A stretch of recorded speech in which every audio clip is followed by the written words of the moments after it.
हे गणपति गणेश, हे समस्त देवी देवताओं, मैं आपको पुनः प्रणाम करते हुए अपने गुरु आज्ञा अनुसार सांवरिया बाबा से आज्ञा प्राप्त कर कथा को कुमारखंड को 8वें अध्याय की ओर ले जा रहा हूँ। हे महादेव, आप ही मुझसे कर लें, करवा लें और सुन लें और सुना दें। हर हर महादेव। कुमारखंड के अष्टमो अध्याय।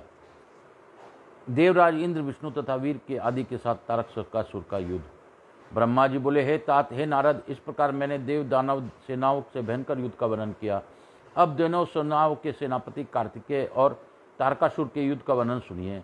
इस प्रकार देव दानव के लिए विनाशकारी घोर संग्राम में तारकासुर ने परम शक्ति अस्त्र द्वारा इंद्र पर प्रहार किया, जिससे घायल होकर वे उसी क्षण हाथी से गिर पड़े तथा मूर्छित हो गए। व्रज धारण करने वाले इंद्र को उस समय बहुत कष्ट हुआ। हे तात, उसी प्रकार अति बलवान तथा महारण में प्रवीण असुरों ने सभी लोकपालों को भी पराजित कर दिया।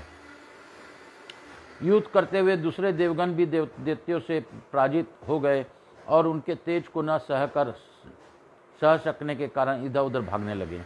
इस प्रकार सफल उद्योग वाले विजयी असुर गर्जना करने लगे तथा सिंहनाद करते हुए कोलाहल करने लगे। इसी समय क्रोधित हो उठे वीरभद्र अपने को वीर मानने वाले तारकासुर की ओर पराक्रमी गणों के साथ आए। शिव जी के कोप से उत्पन्न बलवान वीरभद्र देवगणों को अपने पीछे करके स्वयं सभी गणों के आगे होकर युद्ध की इच्छा से तारकासुर के सामने आ गए। उस समय वे सभी प्रमथ गण एवं दैत्य उत्साहित होकर इस रण स्थल में एक दूसरे को प्रहार कर युद्ध करने लगे। रण में कुशल वे एक दूसरे को त्रिशूल, रिष्टि, पास, खड़ग, परशु एवं पटी से प्रहार करने लगे। वीरभद्र ने इस तारक को त्रिशूल से अत्यधिक आहत कर दिया और वह क्षण भर में मूर्छित होकर भूमि पर सहसा गिर पड़ा। इसके बाद उस दैत्य श्रेष्ठ तारक ने मूर्छा त्याग कर बड़ी सिद्धता से उठकर वीरभद्र पर शक्ति से बलपूर्वक प्रहार किया। पराक्रमी तथा महातेजस्वी वीरभद्र भी अपने और घोर त्रिशूल से सिद्ध ही उस तारकासुर पर प्रहार किया। तत्पश्चात दैत्यों के अधीश्वर तथा वीरों में माननीय महाबली तारक ने भी रणभूमि में वीरभद्र पर शक्ति से प्रहार किया। इस प्रकार युद्ध विद्या में कुशल युद्ध करते हुए वे दोनों ही अनेक प्रकार के अस्त्र से एक दूसरे पर प्रहार करने लगे। उस समय उन दोनों वीरों के सबके देखते ही देखते अत्यंत रोमांचकारी भयंकर द्वंद्व युद्ध होने लगा। तब भेरी, मृदंग, पट, आनक तथा गोमुख बाजे बजने लगे, जिसे सुनकर वीर प्रसन्न हो तथा कायर व्याकुल हो गए। एक दूसरे के प्रहारों से जर्जर कर दिए गए वे दोनों बड़ी सावधानी के साथ बुद्ध तथा गमंगल के समान बड़े वेग से परस्पर युद्ध कर रहे थे।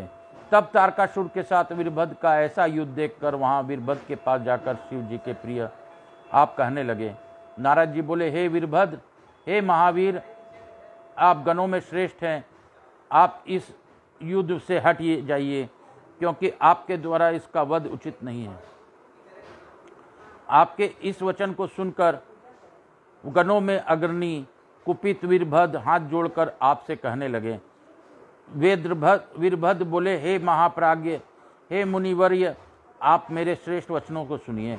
मैं तारक का वध अवश्य करूंगा। आज मेरा पराक्रम आप देखें।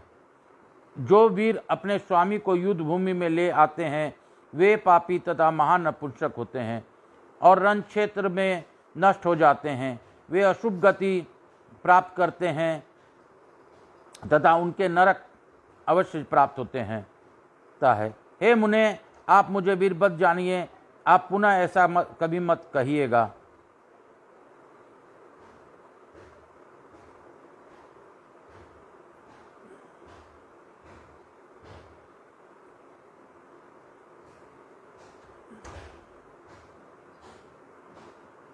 अस्त्र शस्त्रों से छीन भीन अंगों वाले जो निर्भय होकर युद्ध करते हैं वे इस लोक में तथा परलोक में प्रशंसा के पात्र होते हैं तथा अद्भुत सुख प्राप्त करते हैं। विष्णु आदि सभी देवगण मेरे वचन सुन लें। आज मैं इस पृथ्वी को तारकासुर से रहित कर दूंगा।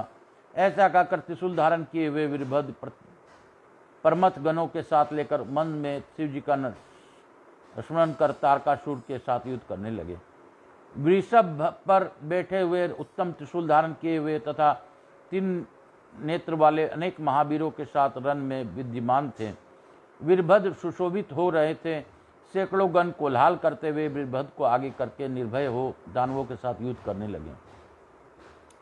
इसी प्रकार तारकासुर के अधीन रहने वाले बलोन्मत्त महावीर राक्षस भी क्रोध में भरकर गणों का प्रदर्शन करते हुए युद्ध करने लगे। इस प्रकार उन दैत्यों के साथ गणों का बहुत बड़ा विकट संग्राम बारंबार होने लगा। उस समय अस्त्र चलाने में कुशल गण एक दूसरे को पराहित करते हुए विजयी हो गए। तब प्रबल गुणों में पराजित हुए दैत्य रणभूमि से विमुख हो दुखी एवं व्याकुलित होकर भागने लगे। इस प्रकार अपनी सेना को व्यथित तथा प्राण रूप मुख देखकर तारकासुर क्रोधित होकर देवताओं को मारने के लिए चला। वह 10,000 भुजा धारण कर सिंह पर आरूढ़ हो बड़े वेग से देवताओं तथा गणों को युद्ध में गिराने लगा। तब गणों के मुखिया महाबली वीरभद्र ने उसके इस कर्म को देखकर उसके वध के लिए अत्यधिक क्रोध किया। उन्होंने शिव के चरण कमलों का स्मरण करके श्रेष्ठ त्रिशूल ग्रहण किया। उसके तेज से सभी दिशाएं तथा आकाश जलने लगी। इसी अवसर पर महान कौतुक दिखाने वाले स्वामी कार्तिकेय ने उन्हें तथा वीरबाहु आदि गणों को युद्ध भूमि से हटा दिया। उनकी आज्ञा से वीरभद्र रणभूमि में से विरत हो गए। तब असुर नायक तारकासुर ने महाक्रोध किया।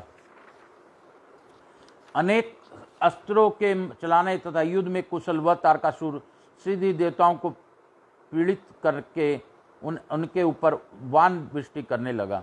इस प्रकार असुरों का पालन करने वाले एवं बलवानों में श्रेष्ठ एवं तारक ऐसा युद्ध रूप महान कर्म करके देवताओं से अजय हो गया।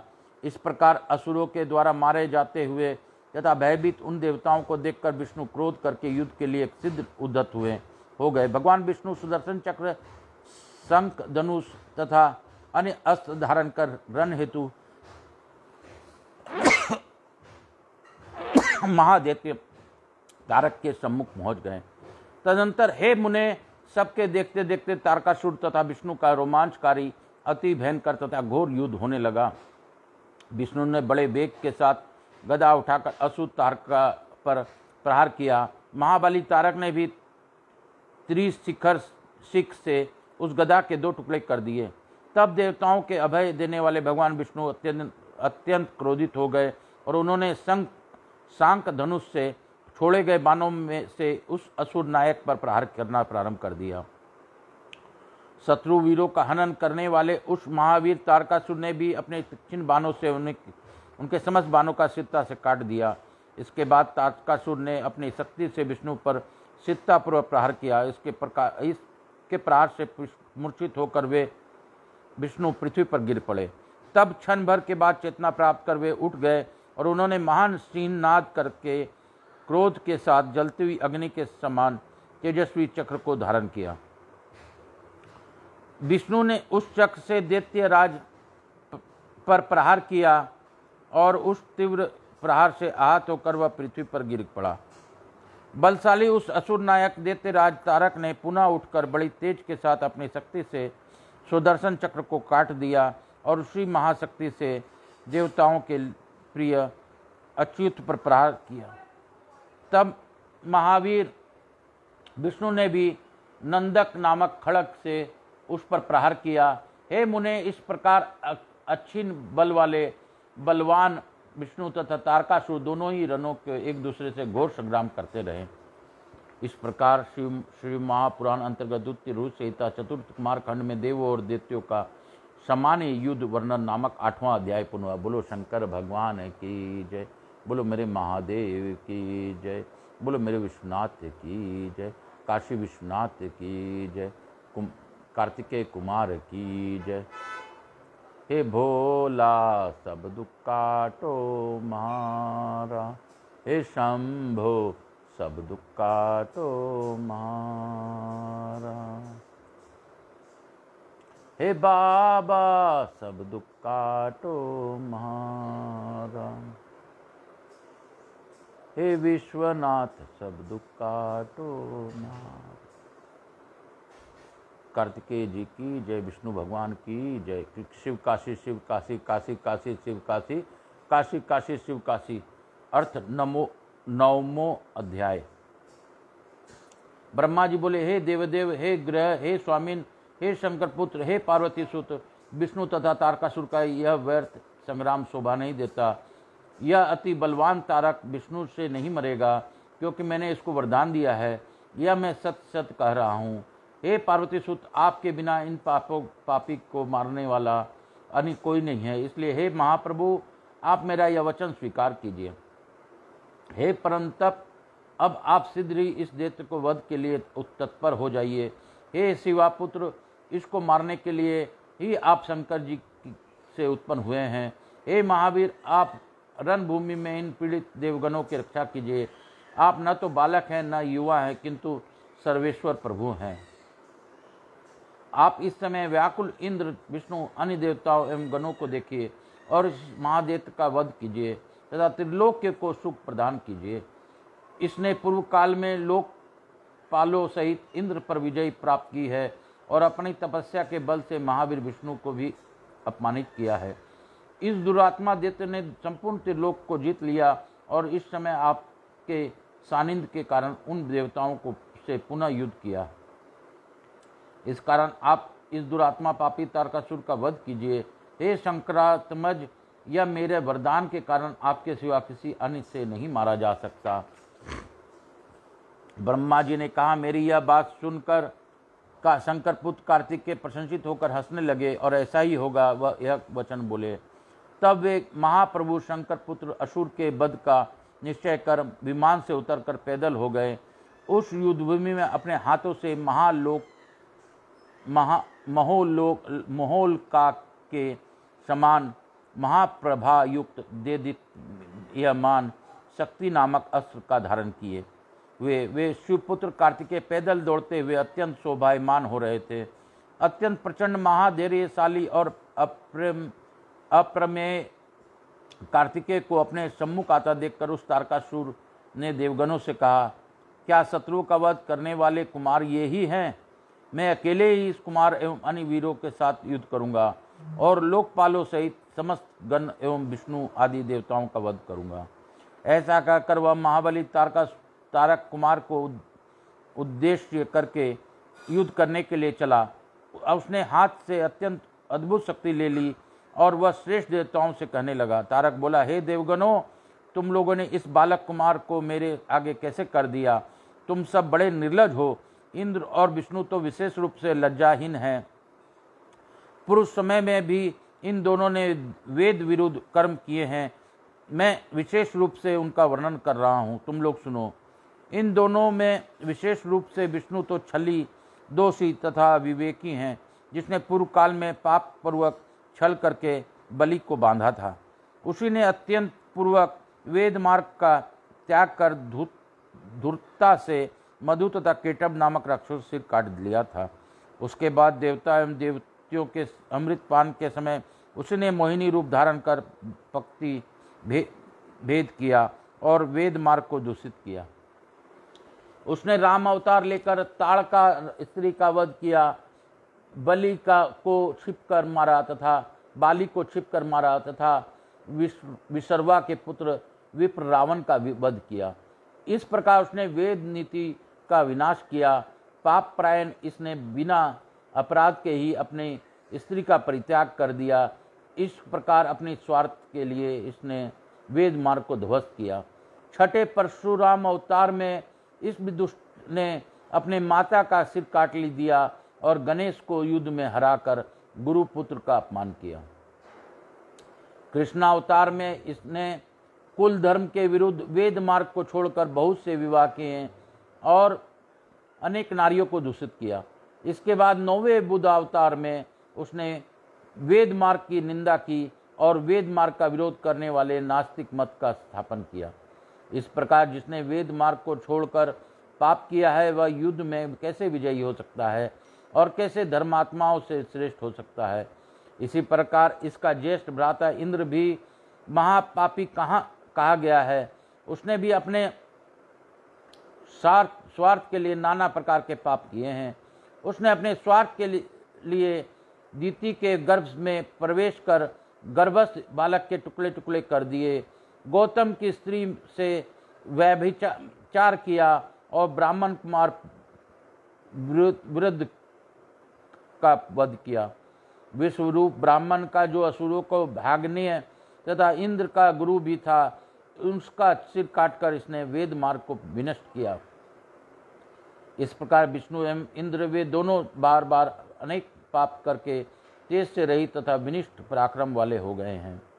हे देवगण, इन दोनों के बल से तुम लोग संग्राम में विजय नहीं प्राप्त कर सकोगे, फिर मुक्ता करके तुम लोग अपना प्राण त्याग करने के लिए यहाँ क्यों आए हो? ये दोनों बड़े लंपट एवं स्वार्थी हैं, इन्हें धर्म का ज्ञान नहीं है। हे देवताओं, धर्म के बिना किया गया सारा कृत्य व्यर्थ होता है। ये दोनों बड़े धृष्ट हैं। इन दोनों ने इस बालक को मेरे सामने खड़ा कर दिया है। यदि मैं बालक का वध करूंगा तो यह पाप भी इन्हीं दोनों का को लगेगा, किंतु यह बालक अपने प्राण की रक्षा के लिए यहाँ से दूर चला जाए। विष्णु तथा इंद्र के विषय में इस प्रहार कहकर उसने वीरभद्र से कहा, तुमने भी पहले दक्ष प्रजापति के यज्ञ में अनेक ब्राह्मणों का वध किया था। हे अनध, मैं आज तुम्हें उस कर्म का फल चखाऊंगा। ब्रह्मा जी बोले, इस प्रकार युद्ध करने वालों में श्रेष्ठ तारकासुर ने विष्णु तथा इंद्र के निंदा कर्म में अपने समस्त पुण्य नष्ट करके अत्यंत अद्भुत शक्ति ग्रहण की। तब बड़े वेग से बालक के समीप आते हुए उस तारकासुर को देखकर इंद्र ने कुमार के आगे होकर अपने वज्र से उस पर प्रहार किया। इस वज्र के प्रहार से देवताओं को निंदा से नष्ट बल वाले तारकासुर जर्जर हो गया और क्षण मात्र में पृथ्वी पर सहसा गिर पड़ा।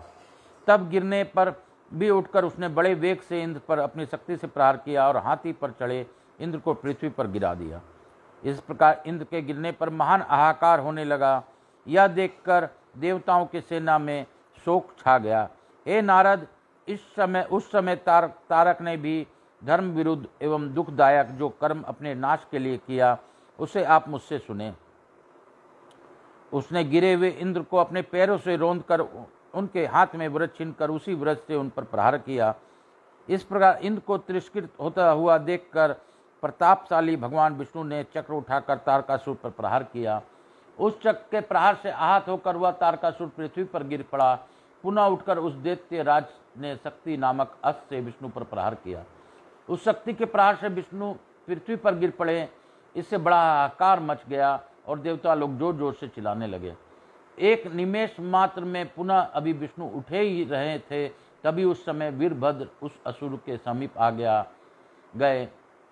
प्रतापी एवं बलवान वीरभद्र ने अपने त्रिशूल लेकर बड़े वेग से उस दैत्यपति तारकासुर का बलपूर्वक प्रहार किया।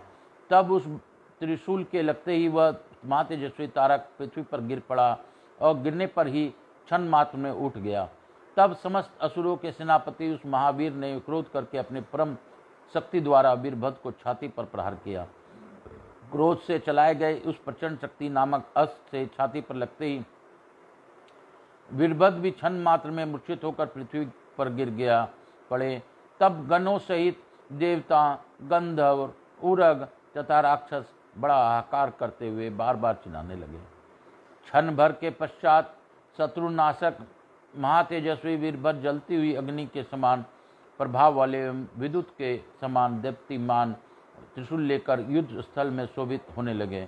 वह त्रिशूल अपनी कांति से दिशाओं को प्रकाशित कर रहा था। वह सूर्य एवं चंद्र के बिंब तथा अग्नि के समान मंडमाल वाला, महाप्रभा से युक्त, वीरों को भय उत्पन्न कराने वाला, काल के समान सबका अंत करने वाला तथा महो उज्ज्वल था। महाबली वीरभद्र जैसे ही उस त्रिशूल से असुर को मारने के लिए उद्यत हुए, तभी कुमार ने उन्हें रोक दिया। इस प्रकार श्री शिव महापुराण के अंतर्गत द्वितीय रुद्र संहिता के चतुर्थ कुमार खंड में तारकासुर वार्क शक्र विष्णु वीरभद्र युद्ध वर्णन नामक 9वां अध्याय पूर्ण हुआ। बोलो शंकर भगवान है की जय। बोलो काशी काशी शिव काशी, काशी काशी शिव काशी की जय। काशी काशी शिव काशी की जय। काशी काशी शिव काशी की जय। बोलो मेरे भोलेनाथ की जय। बोलो काशी विश्वनाथ की जय, काशी विश्वनाथ की जय, काशी विश्वनाथ की जय। शिव काशी शिव काशी शिव काशी, काशी काशी शिव काशी। अर्थ 10वां अध्याय। आज हम लोग 10वां अध्याय में प्रवेश करते हुए आज की यहीं पे कथा को भी विराम दूंगा, लेकिन महादेव की कृपा से ये 10वां अध्याय आज हम लोग पढ़ेंगे। शिव काशी शिव काशी शिव काशी, काशी काशी शिव काशी। ब्रह्मा जी बोले, शत्रु पक्ष के वीरों का नाश करने वाले कुमार कार्तिकेय ने इस प्रकार वीरभद्र की तारकासुर के वध से रोककर शिव जी के चरण कमलों का ध्यान कर स्वयं तारकासुर के वध की इच्छा की। विशाल सेना से घिरे हुए महातेजस्वी एवं महाबली कार्तिकेय गरजने लगे और क्रुद्ध होकर तारकासुर के वध के लिए उद्यत हो गए। उस समय देवताओं, गणों एवं ऋषियों ने कार्तिकेय का जय जयकार किया और उत्तम वाणी से उनकी स्तुति की। उसके बाद तारकासुर तथा कुमार का अत्यंत दुस्सह समस्त प्राणियों को भय देने वाला एवं महाघोर संग्राम होने लगा। हे मुने, दोनों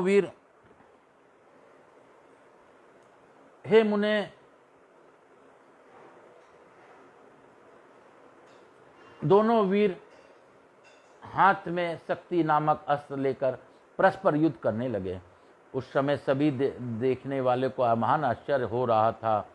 शक्ति अस्त्र से छीन छीन अंगों वाले तथा महान साधनों से युक्त वे दोनों महाबली एवं दूसरों की वंचना करते हुए दो सिंहों के समान आपस में प्रहार कर रहे थे। दोनों वेतालिक, खेचर तथा प्रापात नामक युद्ध विधियों का आश्रय लेकर शक्ति से शक्ति पर प्रहार करने लगे।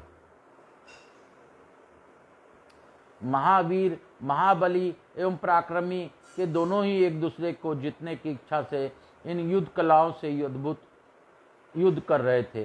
रण विद्या में प्रवीण वे एक दूसरे को वध की इच्छा से अपने पराक्रम प्रदर्शन करते हुए शक्ति की धाराओं से युद्ध करने लगे।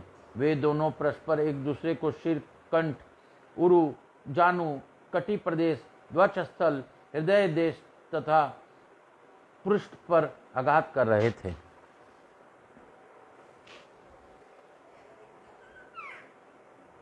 उस समय अनेक युद्धों में कुशल एवं महाबली वे दोनों एक दूसरे को मारने की इच्छा से वीर ध्वनि से ललकारते हुए युद्ध कर रहे थे। उस समय सभी देवता, गंधर्व, किन्नर उस युद्ध को देखने लगे और परस्पर कहने लगे, इस युद्ध में कौन जीतेगा। तब देवताओं को सांत्वना देते हुए आकाशवाणी हुई कि इस युद्ध में यह कुमार तारकासुर का वध करेगा। हे देवगणों, आप लोग चिंता न करें, सुखपूर्वक रहें। आप लोग के लिए शिव जी पुत्र रूप से स्थित हुए हैं। उस समय आकाश मार्ग से आई हुई उस शुभ वाणी के सुनकर परमत गणों से गिरे हुए कुमार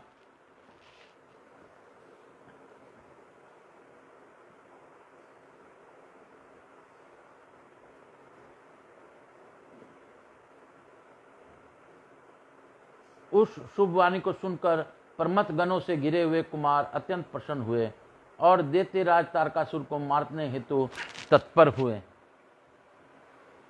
उसके बाद उन महाबाहुओं ने क्रोधित होकर तारकासुर की छाती में उस शक्ति नामक अस्त्र से बलपूर्वक आघात किया।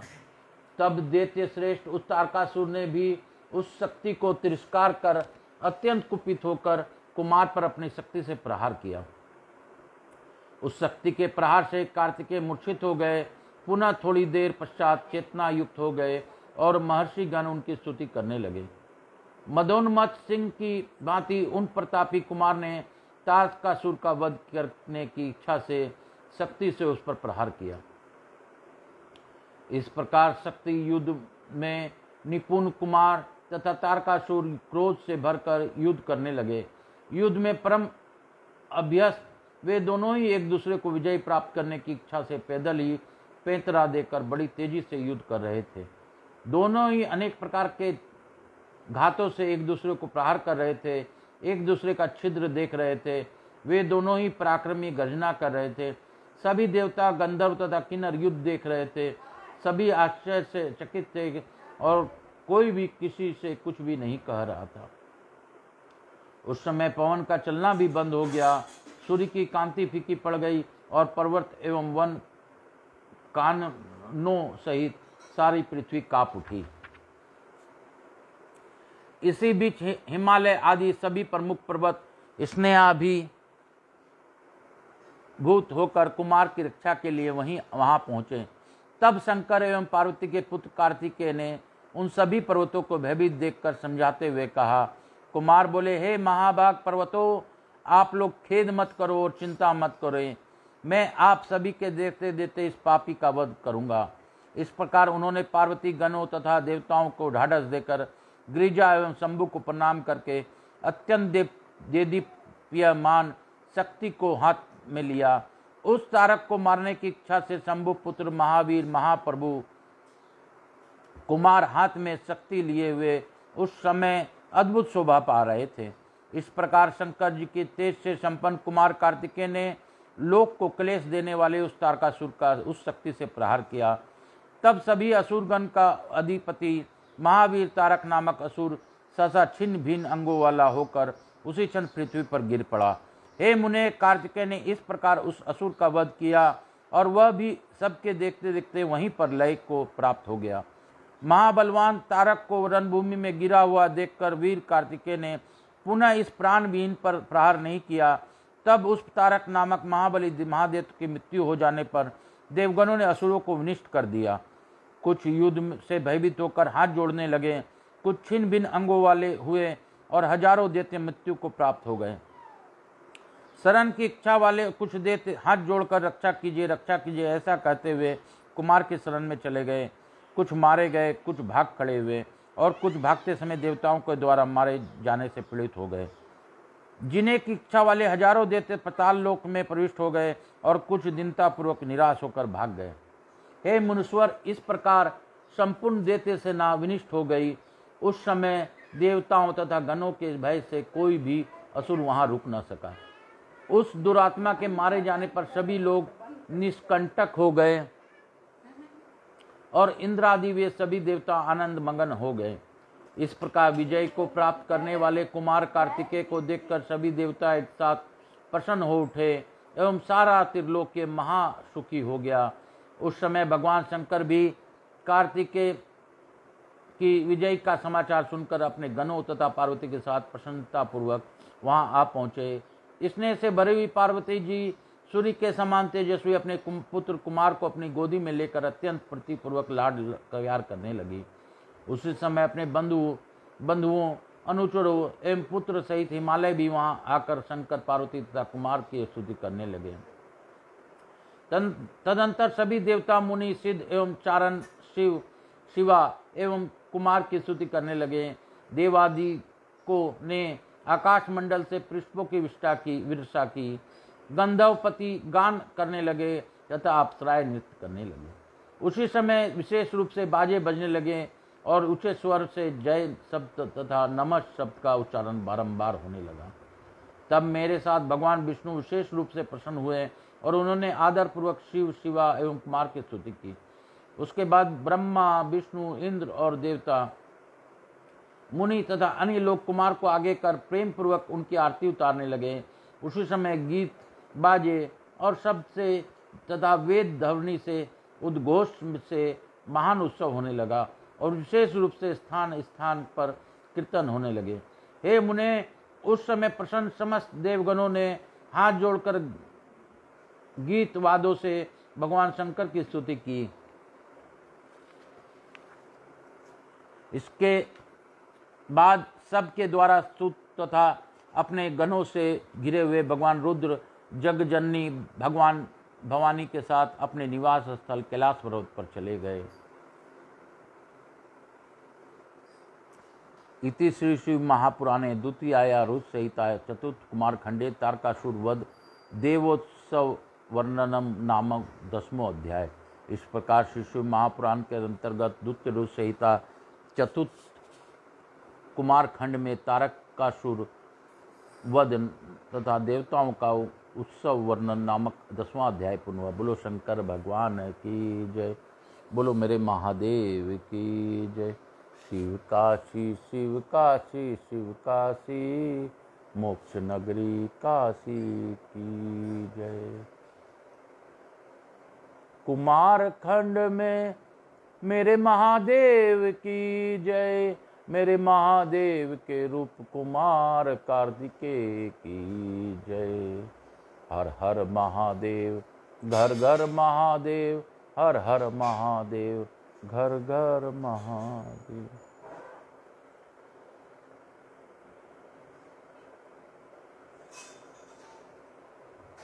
भोला सब दुख काटो मारा, हे शंभो सब दुख काटो मारा। मेरे भोलेनाथ की इच्छा से मुझे एक बात स्मरण हो आई। मेरे एक चाहने वाले ने मुझसे कहा कि मेरे गुरु ने मुझे बताया है कि कार्तिकेय जी का मूर्ति घर पर नहीं रखना चाहिए। तो मैंने उनको समझाया कि मैंने कथाओं में सुना है कि कार्तिकेय जी स्वतः ही हमारे घर में रहते हैं और आप हर पूजा में वो विद्यमान रहते हैं, उनको ऐसा शिव का आशीर्वाद प्राप्त है। उन्होंने पूछा यह कैसे, तो मैंने उसका उत्तर दिया कि जो हम लोग घट स्थापन करते हैं, कलश स्थापना घर में करते हैं, कोई भी पूजा पाठ में कलश का स्थापन करते हैं, यह कलश हम लोग घर में रखते ही हैं, जिसमें जल में भरा रहता है और उसके कंठ में पत्ते इत्यादि लगाए जाते हैं, नारियल उसके ऊपर में विराजमान रहता है। वो नारियल श्रीफल है और उसी घट में 33 कोटि देवी देवताओं को स्थान दिया गया है। कार्तिकेय उनके प्रमुख हैं, तो बिना कार्तिक का तो घट स्थापना हो ही नहीं सकता। तो कार्तिक हमारे यहाँ हमेशा विराजमान है। कार्तिक, आज की कथा से हमें यह भी पता चला कार्तिकेय जी और कोई नहीं, भगवान शिव का ही एक रूप है। तो उनको ही लीला है, उनके ही महिमा है।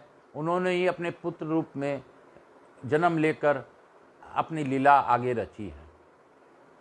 तो भगवान भोलेनाथ का अद्भुत लीलाओं का हम लोग पाठ कर रहे हैं, इसी को शिव महापुराण कहते हैं। जो अद्भुत लीला हम न जानते हैं, वह जानने का हम लोग प्रयास कर रहे हैं। तो मैं सभी से अनुरोध करूंगा कि भगवान कार्तिकेय, जो कि हम लोग कार्तिकेय के रूप में पूछते हैं, कार्तिक मास प्रारंभ हो गया है। कार्तिक मास में अति उत्तम मास है। इस मास का महिमा बहुत ही अपरंपार है। लोग तुलसी पूजा करते हैं। कार्तिकेय जी का यहाँ तुलसी जी में 5 दीप कार्तिकेय जी के नाम कार्तिक माह के नाम पे ही लगता है। तो हर दिन का, हर माह का महत्व होता है। मेरे भोलेनाथ का अद्भुत लीलाओं में से एक लीला है यह। और यह भी सत्य है कि जितने भी सृष्टि में भगवान ने ही रचे हैं, सारा कुछ उन्हीं का रचा, महादेव का रचा है। हम तो बस निमित्त मात्र हैं। इसके साथ ही आज दिनांक 29 अक्टूबर 2023, दिन रविवार, चंद्र ग्रहण के उपरांत कार्तिक का पहला दिन। तो कार्तिक माह की शुरुआत में हम लोग को कार्तिक जी का कथा सुनने को मिल रहा है। यह मेरे महादेव की ही दया है। मैं अपने गुरु आचार्य संगीत कृष्ण जी महाराज से को प्रार्थना करते हुए आज्ञा लेकर आज की कथा को यहीं पे विराम देता हूँ। और अपने कुलदेवी केशरसती माता का भी धन्यवाद देता हूँ। आवाहित देवता शिव महापरिवार को छोड़कर, लक्ष्मी जी को छोड़कर सभी अपने अपने स्थान को गमन करें और पुनः बुलाने पर फिर आए। हे लक्ष्मी जी महारानी, हे कुबेर जी महाराज, हे शिव महापरिवार, आप हमारे यहाँ रहकर हमसे जुड़े लोगों को, हमारे व्यापार में, हमारे व्यापारिक भाई को, व्यवसाय से जुड़े सभी लोगों पर, मेरे से किसी प्रकार भी हित रखने वाले सभी पर अपनी अखंड कृपा बनाए रखें। हे महादेव, मैं यह भी प्रार्थना करता हूँ कि यह जो कथा सुने उसका पाप दिनों दिन कम हो। हे भोलेनाथ, आप सूक्ष्म रूप से हमारे यहाँ विराजमान रहते हैं, इसमें कोई संदेह नहीं है। हे बाबा, उसी को मैं प्रणाम करते हुए, आपका वर्णन करते हुए, आपकी इस अद्भुत लीलाओं का वर्णन करते हुए आज की कथा को यहीं पे विराम देते हुए, मैं आकाश राजगढ़िया बंसल गोत उत्पन्नोहम उमाशंकर नारायणी देवी राजगढ़िया का पुत्र आप सबों को धन्यवाद देता हूँ। मैं महादेव एक प्रार्थना करता हूँ, आप लोग भी चाहे तो कर सकते हैं। हे महादेव, हे भोलेनाथ, मैं आकाश राजगढ़िया बंसल गोत्र उत्पन्नोहम उमाशंकर नारायणी देवी का पुत्र, मैं आपसे अनुरोध करता हूँ कि आप मुझ पर, मेरे परिवार पर, मेरे बंधु बांधवों पर, मेरे रिश्तेदार पर, जो भी मुझसे उपेक्षा करें उन पर अपनी अखंड कृपा बनाए रखें। हे महादेव, 71 पीढ़ी तारने की बात गुरु लोग ने बताई है, उज्जैन के मंदिर में भी अंकित है, तो यह झूठ नहीं है। जिस प्रकार आप 71 पीढ़ी तारते हैं महादेव, उसी प्रकार एक एक अध्याय से, एक एक शब्द से, एक एक श्लोक से उनके कष्टों को तारते हैं। हे महादेव, मैं यह भी जानता हूँ कि आपकी कथा में पढ़ा हूँ कि आपके एक बार नाम ले लेने से पृथ्वी में ऐसा कोई पाप नहीं है जिससे लोग मुक्त नहीं हो जाए। तो शिव का नाम में इतनी शक्ति है। हे महादेव, मैं शिव स्मरण करते हुए अपने पापों का दमन करने के लिए आपसे प्रार्थना करता हूँ।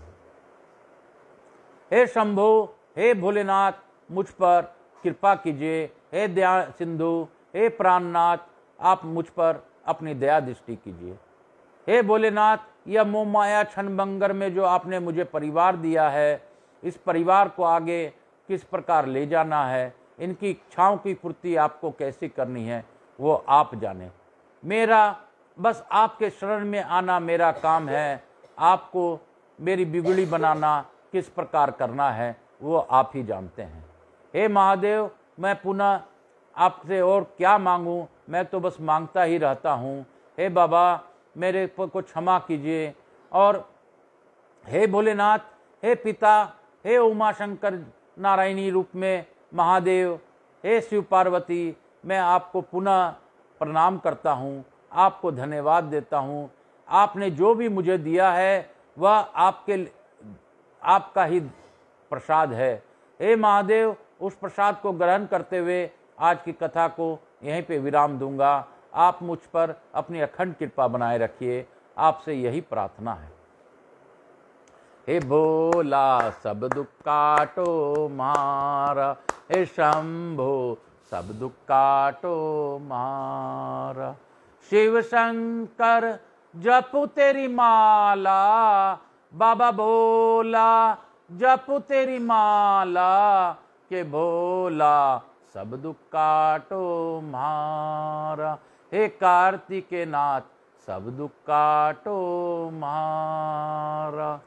हे बाबा, चले आना कार्तिके रूप में, हे भोला चले आना कभी मुर्गन भगवान बन के, चले आना प्रभु कभी जगदीश बन के, चले आना प्रभु कभी जगन्नाथ बन के, चले आना प्रभु कभी राम बन के। हे भोलेनाथ, तेरे रूप है अनेक।